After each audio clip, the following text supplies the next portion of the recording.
අපි පිළිගන්න ඕන කාරණයක් තමයි අම්මා කිව්වොත් බුදු වෙන්නත් පුළුවන් කියලා.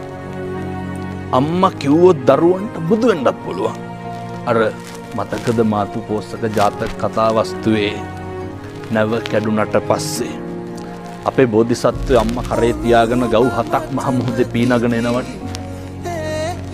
පීනගෙන ආවට පස්සේ අම්මා මොකද්ද කියන්නේ? අම්මා කියනවා පින්නතුනේ මගේ පුතා මතු බුදු වෙන්න ඕනේ. බුදු වෙනවා. ඒ බුදු වෙන්නත් බලපාන්නේ පින්නතුනේ අම්මගේ වචනේ. අම්මා කිව්වේ බෝධිසත්වයන්ට බුදු වෙන්න ඕන කියලා බුද්ධත්වයේ ලබා ගන්න. අම්මා කිව්වොත් බුදු වෙන්නත් පුළුවන්.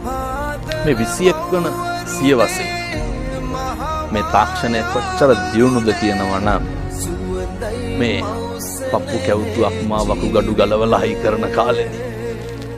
මේ අඟහරු වලට මිනිස්සු ඇතුව හෝ නැතුව යාන වාහන යනවා. මේ තාක්ෂණ එච්චරටම දියුණුයි. මේ විශ්වයේ එක జగතෙක් පහළ වුණාද පින්නතුනේ අම්මා කරන හාස්කම කරන්න. මොකක්ද පින්නතුනේ අම්මගේ හාස්කම? මේ ලේ ටික කිරි කරන එක.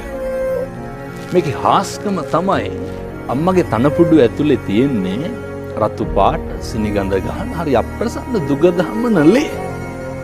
හැබැයි මොන జగතද මොන විද්‍යාඥයාද කිව්වේ මේ රතු පාට සිනිගඳ ගහන මේ ලේ ටික සුදු පාට හරි ගුණයි හරි පෝෂණීයයි හරි රහයි මේ මට්ටමට පරිවර්තනය වෙන්නේ කොතනින්ද? මේකට බොහොම නේ සෙන්ටිමීටර එකවත් පරතරයක් නැහැ. මේක හාස්කමක්. අපේ අම්මා කෙනෙකුට විතරක් සිද්ධ කරන්න පුළුවන් හාස්කමක්. තනපුඩුව ඇතුලේ ලේ තියෙනවා. ඒක එළියට එනකොට අමුතුම පරිවර්තනයක්.